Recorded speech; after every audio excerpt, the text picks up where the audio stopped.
కన్నీళ్ళే కాయమని శ్రమలతో సహవాసమని ఇంకెంత కాలమే బ్రతుకని భీతితో ఉన్నావా?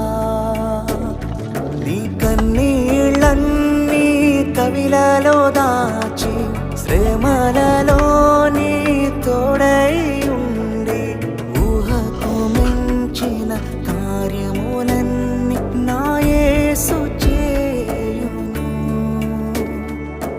విశ్వసిం